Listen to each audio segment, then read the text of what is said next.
Hey, I'm Carl Azus for CNN Student News. It's good to see you this January 26th. First up, except for Canada and continental Chile, the dangerous Zika virus is expected to spread to every country in the Americas. That's according to the World Health Organization. And it's because the mosquito that transmits the virus is found throughout the Western Hemisphere. Zika was first discovered in Central Africa in the 1940s. 80% of people who catch it have no symptoms. Others might get a fever or rash for a few days. But Zika has been linked to an increase in babies born with microcephaly, which can cause abnormally small heads and severe delays in children's development. There's no treatment and no cure.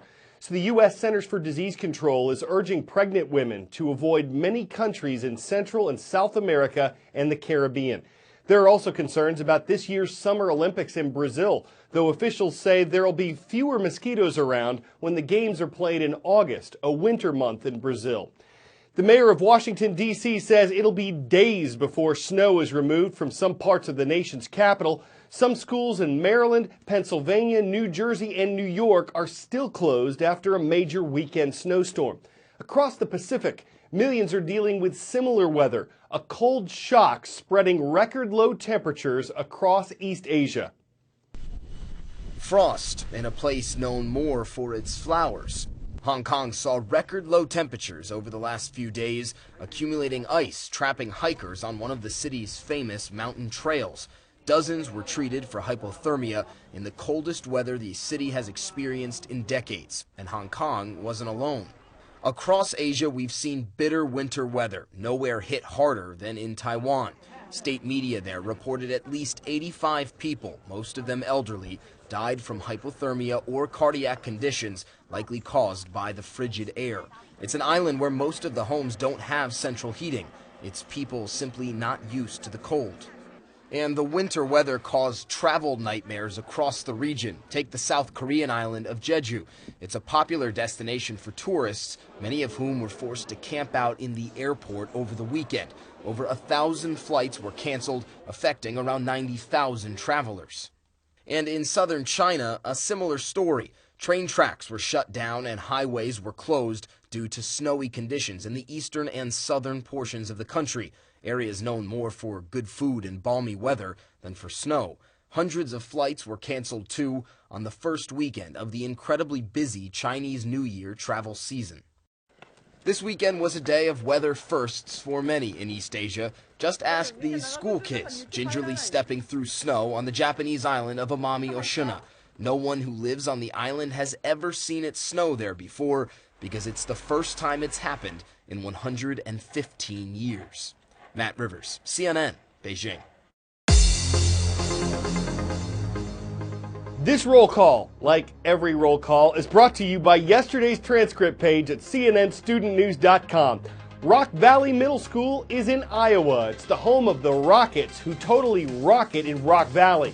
To the southeast, Pine View Middle School is in Florida. It's the home of the Panthers, the Big Cats of Land O'Lakes. And on the island of Taiwan, we're making a stop in Taipei today to say hello to the students of Grace Christian Academy. We're kicking off a two-part series today on the past and potential future of transportation, planes, trains, and automobiles. If you think that cars have come a long way since the Gilded Age and rockets have come a long way from the space age, you might be amazed at how little has changed and how much could change in the decades ahead. We first got seriously moving with the help of steam power. In 1802, a British mining engineer, Richard Trevithick, built the first large-scale steam-powered locomotive. In 1879, a German engineer, Carl Benz, developed the first internal combustion engine, burning fuel like oil and petrol to power pistons. And so the car was born. Only 5 years later, in 1884, the first electric car whirred into life, thanks to a British inventor, Thomas Parker. His vehicle was battery-powered and was tested on the streets of London. Man famously first took flight in 1903 in North Carolina in America with the Wright brothers, Orville and Wilbur, and their propeller plane, the Wright Flyer 1. The flight was just 12 seconds, barely 7 meters off the ground, but immutably historic. 1940 saw the invention of the jet engine by a British engineer, Frank Whittle. first used in fighter planes towards the end of the Second World War, and in commercial passenger liners from 1949 with the British de Havilland Comet. Fast forward 50 years or so, there's now a greater sense of urgency among scientists to find cheaper, more energy efficient, quicker ways of getting us around. Richard Varville is an engineer. He's spent his entire career designing rocket and jet engines. Varville and his colleagues are taking a unique approach, a hybrid rocket and jet engine, the Sabre. The fundamental problem is that a state-of-the-art rocket engine, its performance in terms of its fuel consumption is too high. So the sort of central principle behind the engine that we're working on is to basically synthesize a rocket engine with an air-breathing engine like a jet engine. For this to be worthwhile, the air-breathing engine has to operate up to speeds maybe twice as high as a sort of conventional jet engine can reach. The sort of holy grail of space flight has been to get a machine that can fly into space and come back again and do it cheaply and safely and reliably. And in fact, there's been no real progress in terms of the way in which we get into space since the very start of the space age. So the actual technology we're working on is designed to solve that problem. Although the Sabre is being designed to take us into orbit, it may usher in a new era of travel back on Earth, the hypersonic age.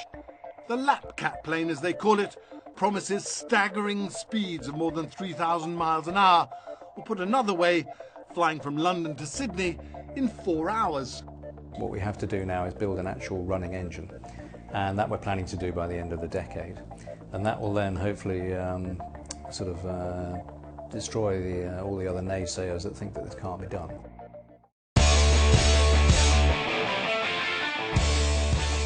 So yesterday was a holiday, but we're not going to judge you if you didn't realize it was Bubble Wrap Appreciation Day. This happens every year on the last Monday in January. It's all about the plastic package cushioning that both protects whatever's being shipped and happens to be really fun to pop. CNN visited the factory and found that bubble wrap is only part of its story.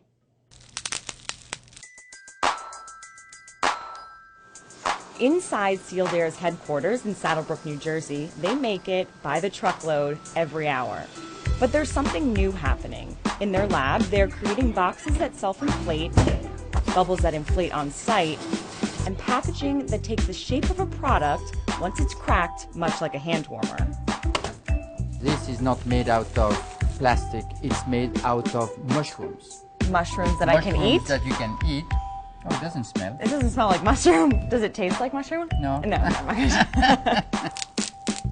But bubble wrap started it all. And like other brilliant inventions, it was made by accident. The story begins in 1957 when these guys were trying to make wallpaper. It didn't quite stick, but from that failure, bubble wrap was born.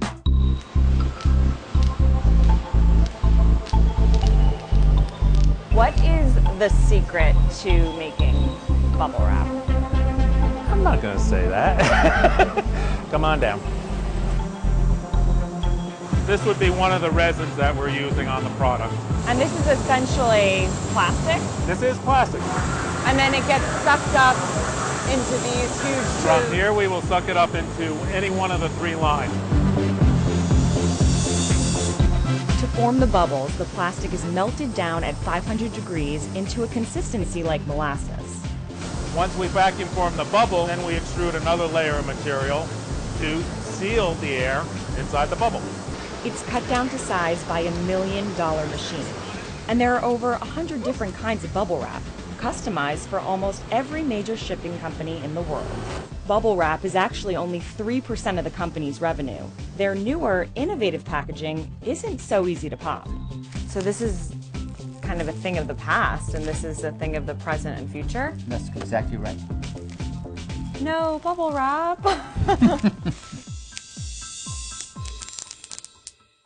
So if you wrap a bobblehead in bubble wrap, does that make it a bubblehead? If you pop bubble wrap with your teeth, does that make it bubble gum? If you drop it, do you bobble it or bubble it? If you skip it, are you thinking outside the bubble? And if you do nothing but pop it, are you bubbling with a bauble or bobbling with a bubble or bobbling with a bauble? I hate to burst your bubble, y'all, but that wraps things up for us today. Stop by tomorrow. We'll keep the puns popping.